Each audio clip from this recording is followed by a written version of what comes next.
This is Risky Women Radio, a show that connects, celebrates and champions women in risk, regulation and compliance. We're here to share the insights on the biggest issues in our industry and hear inspiring journeys from our global members. Sign up to our newsletter at riskywomen.org. I'm Kimberly Cole, your Chief Risky Woman. Hello, I'm Carol Baumier. I'm a Senior Managing Director with Protiviti. I'm joined today by Dame Inga Beale. Dame Inga Beale is a British businesswoman with over 4 decades of experience in the global financial services industry, including a 5-year tenure as the first woman CEO of Lloyd of London, where she led the firm through a global transformation. She was appointed Dame Commander of the Order of the British Empire in 2017 for her services to the UK economy. Today, among other things, Dame Inga serves as the chair of the board for South Pole. She also sits on the board of directors of NN Group, Crawford & Company, and Willis Towers Watson. And I'm very pleased to say she is also an advisory board member to my firm, Protiviti. Throughout her career, Dame Inga has been a staunch supporter of organizations that work toward a more inclusive society and support the development and promotion of top female talent. Her leadership and her commitment to inclusion and innovation have earned her numerous accolades and have made her a role model for future generations. So, Dame Inga, thank you so much for joining me today. Oh, well, thank you, Carol. It's a pleasure to be with you. There are so many topics we could explore today, but I'm going to keep my questions in 2 broad areas. First, on company transformation, and then on the role of women in business. So if we could start with transformation. Transformations, as we know, can be difficult for a whole host of reasons. Looking back on your experience, what were the biggest challenges you faced when implementing a transformation program, and how did you manage through those? Well, yes, and today there's hardly a business that's not having to transform in some way. But I got a bug. I got a sort of change bug. When I worked for a big American company, they took me to their home office away from London in the UK, and they asked me to do a massive change program, which was introducing technology. And that was when I got the bug for driving change and transformation. And that was 25 years ago today. But my biggest challenge in terms of driving transformation, I think, would have been my last executive role as the CEO of Lloyd's of London. Lloyd's such a unique place, steeped in history, over 3 centuries of tradition. And fundamentally, when I was asked to join, the business had grown dramatically over those centuries, and they were doing business in almost every single country and territory in the world. But the way they were doing business, the way they were doing insurance deals was on paper. So this was now 2014, but they were doing business on paper in the same way that they had done 325 years earlier. And partly because it had been so successful, no one really thought they needed to change. But the board knew very well that the pace of change in the whole world was very fast, very dramatic. And if Lloyd's didn't introduce a new way of working, change the way that they were all dealing with each other, doing business together, and move away from this old-fashioned paper-based process, they would start losing business because they would be just seen as somewhat sort of old-fashioned museum. So I was hired to introduce technology to the market. And today, of course, we've got these conversations about artificial intelligence and quantum computing. I'm not talking about anything fancy. I'm talking about technology 101. Put in some technology to get rid of the paper.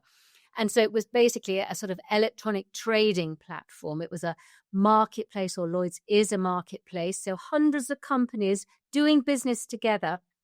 But instead of people physically talking about everything and looking at sheets of paper with information on the table or the desk, replacing all of that with technology so that then we're looking at a screen together and they were confirming coverages and pricing and assessing the risk using technology. So that was it. And I have to say the biggest resistance was that people didn't think they had to change, right? Because they've been so successful over all those years that actually they were a very homogenous group of people. So no one was in there actually saying, let's change it. And then also, because some of my predecessors had failed in their attempts to modernize, people said, well, you didn't include us in designing our journey. So I learned two things right at the beginning of that. I have to include them in designing their own future, and I have to get some different people into the market who have new ideas and new ways, new approaches to the way we can work. So having established that, as you went through the program, because these programs tend to take a long time as well, did you find that you had to make course corrections? And if so, how did you do that without losing support or losing credibility for what you were trying to accomplish? Well, we did, because we worked in quite an agile way. Because to me, I think the days of this, the old days where you worked years and years on implementing, say, a new system, and everything had to be perfect, and it was a Goliath of a system. We didn't take that approach. We knew that technology was advancing so quickly that we needed to be very agile, which meant sometimes we launched things very quickly, and they weren't quite right. But we knew we had to do that to keep up with the pace of change. And so we did have to course correct, but it was always based on feedback of what we'd gone out, perhaps with a small group, a pilot group with. We'd said, test this, let us know the feedback, we'll refine it. And all of this was happening at pace. But also, I made some mistakes along the way and sort of did things without that consultation process. And as a group executive, we made some key decisions and then just suddenly rolled things out. And some of those backfired on me because we hadn't given due consideration for people. And then we didn't necessarily course correct. We sort of still went on with what we thought was the right thing. But I did have to show my vulnerability and go and say, actually, we made a mistake. We got this slightly wrong. We thought this was the right thing to do. We're actually going to just change it a little bit based on your feedback. So we did have to do a lot of that. But because the whole program was based on this agility and this openness around communication and actually knowing that not everything was going to be right first time, it worked for us. Yeah, and it almost sounds like the course corrections actually helped build credibility for the program because people felt as if they were being heard. Yes, So I think that's right. you answered this in part already, but what leadership skills do you think were really critical to leading or are critical to leading a transformation program? Well, you've got to have the courage to want to make the change happen. And it was very interesting for me because the board hired me wanting me to be this dramatic change agent. But when I went to them and said, this is what we need to do, it was almost a bit too much for them. And some of them were saying, oh, no, we didn't quite mean that much. But so you've got to have the courage of your convictions. You've got to sort of have that courage to be bold and to say, actually, though, this is the right thing to do. We are going to do this. You also need a lot of resilience because particularly, some people love change as I do, but a lot of people, they are a bit resistant to it. It's the uncertainty, it's the fear of that unknown, what it will mean for them. And so it's a roller coaster ride. Some things go well, some things don't go so well. And so you need a lot of resiliency. You need to be resilient and to be able to not always be knocked back so much by things that don't go as smoothly as you want, And even if they do, then you've got to be able to pick yourself up and carry on. But also listening. Often we underestimate the importance of listening as a leadership skill. But to me, this was the absolute essence. And it didn't mean just asking for input and feedback and making notes of things. It meant really listening, taking note of what they were saying, and perhaps giving them a response, saying, actually, we like that idea or we don't like that idea, and this is why. Mm-hmm. So the listening to me was very, very important. So I'm going to guess that resilience and listening will continue to be important traits, but you mentioned previously at the time that you embarked on this transformation, we weren't talking about AI, we weren't talking about quantum. We are now. So maybe in a broader context, tell me how you think leadership skills may have to change in the future to manage a transformation or just to manage a company. Well, many times now you'll have leaders who will be unsure, uncertain, lacking some knowledge about some of this new stuff that's coming along. And I know, therefore, that leaders have to be very open to be learning from others. They have to learn to be able to trust others. They may know fewer and fewer answers. They may be a fantastic motivator. They might be able to set a wonderful vision, but they're going to have to rely a lot more on expertise to input to what they want to, how the way they want to lead the organization forward. And I have to say, traditionally, I tended to know the answers. You know, if I think about my leadership journey over the last 40 years, I learned a lot, and I always seemed to know the answer. And I felt quite confident. But I think a lot of the leaders today, with this rapid development of this stuff, they might be going, oh, I don't really know enough about that, and they might lose a little bit of confidence. So you've got to be able to trust and really dig into the expertise of others. And then that communication is going to be key. So communicate to everybody. Because again, there will be a lot of fear about the unknown. And you need to try and bring everyone in your organization along with you. And of course, sometimes your customers.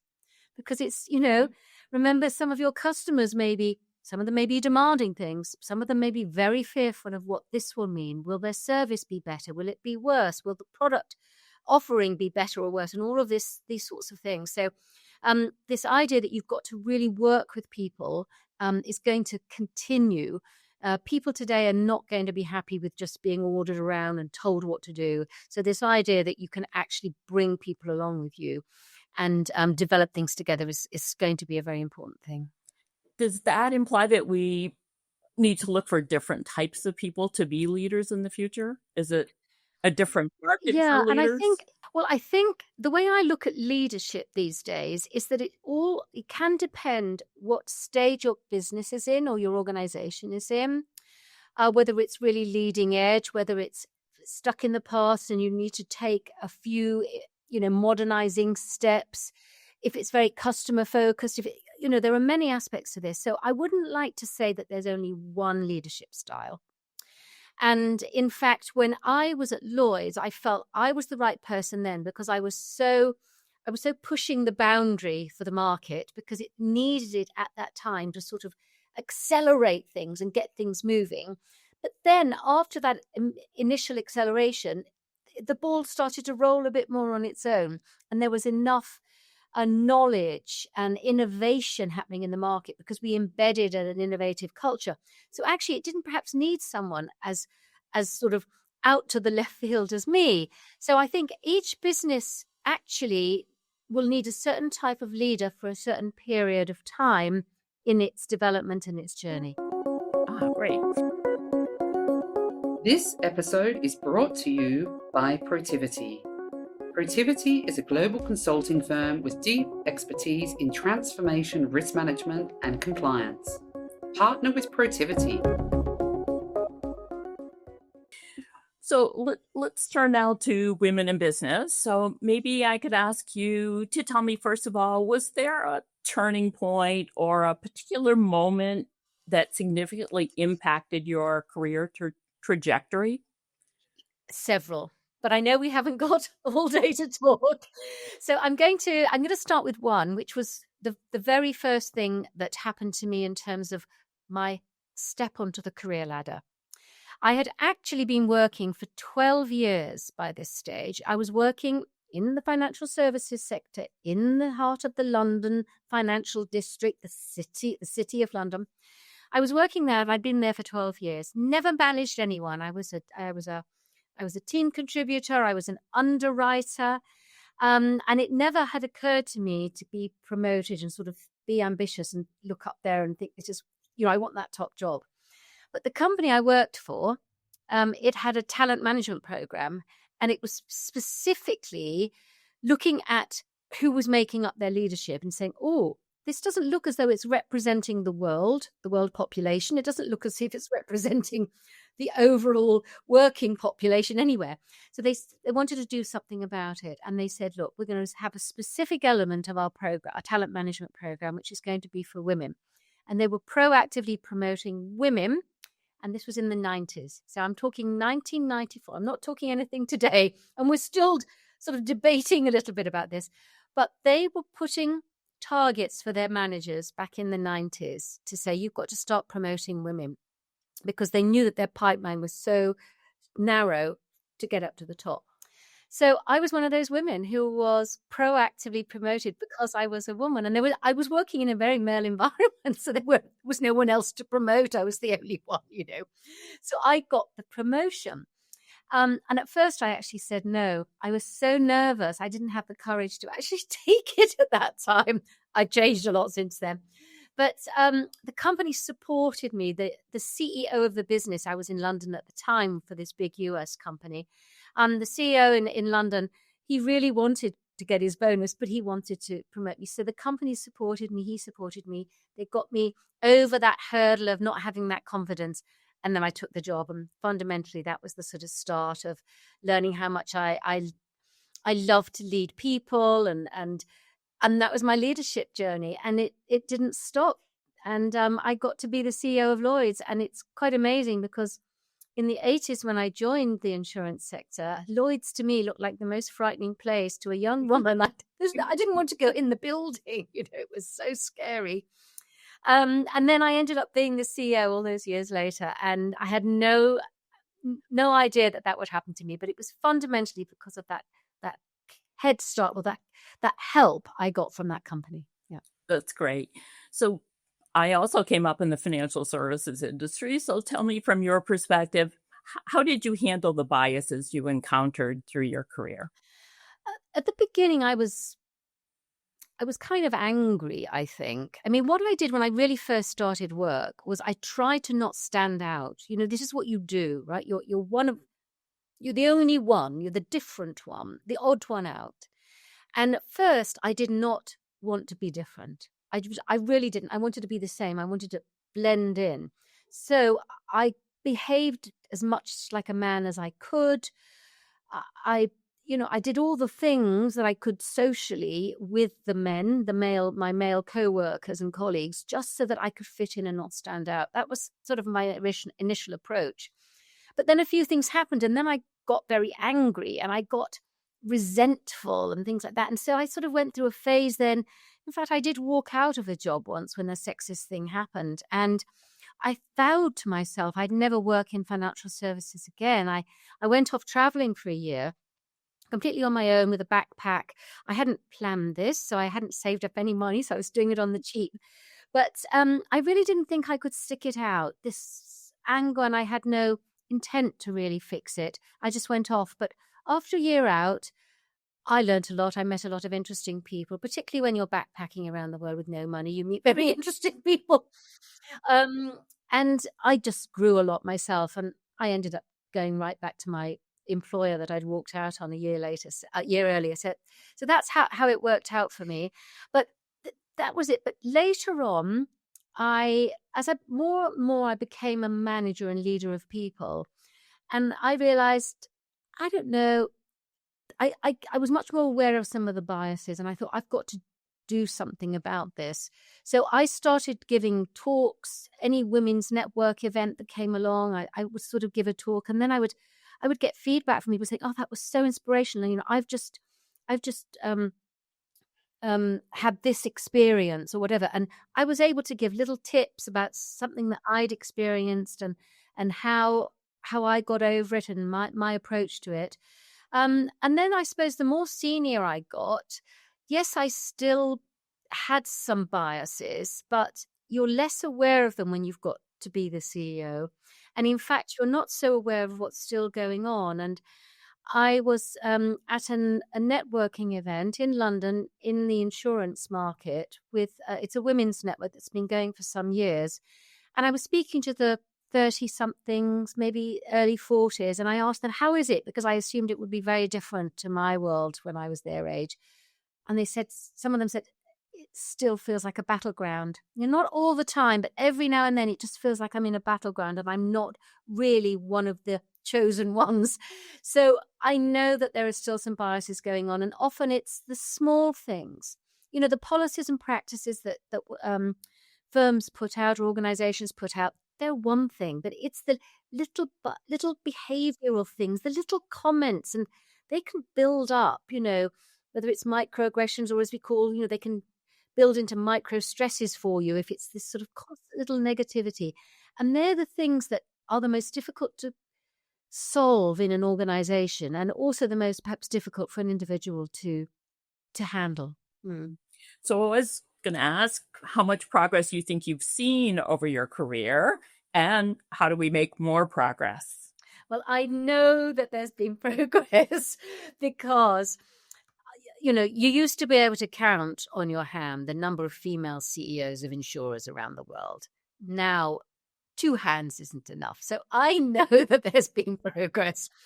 It doesn't necessarily feel that it's been at the right pace. And if you look globally at all levels and outside of financial services, we know that sort of parity of pay and everything for women, men and women, it's going to take way beyond my lifetime to resolve. It's, we're making snail pace progress ultimately. But in some respects, in financial services, they have made efforts over the years. So I've seen some steps up, and I've seen things happen.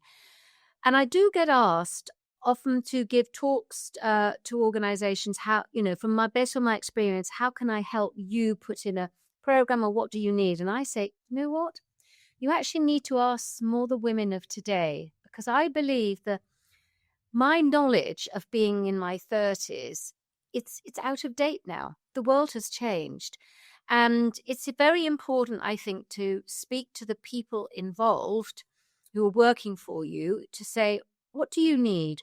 What's wrong? And ERGs, employee resource groups, they are a valuable source of this. Whereas, you actually go to them and you say, right, what do we need to do differently? They can be part of even product development to say, actually, our product suite for this group of people is not very strong. How can we make that more robust, and things like that? So there are, I'm not trying to sort of dodge your question about what needs to be done. There are things, you absolutely need to look at your policies and practices and set targets. I'm a great believer in that. If you start measuring what you're doing, you will get results and changes. So I do regard, no, we need to do that. But in terms of what we've discovered about the behaviors and things in the workplace, I think it's today's generation of workers that you've kind of got to ask for their ideas. Yeah. Fair enough. So my last question, what would you tell the young woman who's starting out in business today who aspires to be a leader? What's your best advice? Yeah. Well, I didn't learn this very early on. I learned it later on in my career, but I learned about the PIE model, PIE.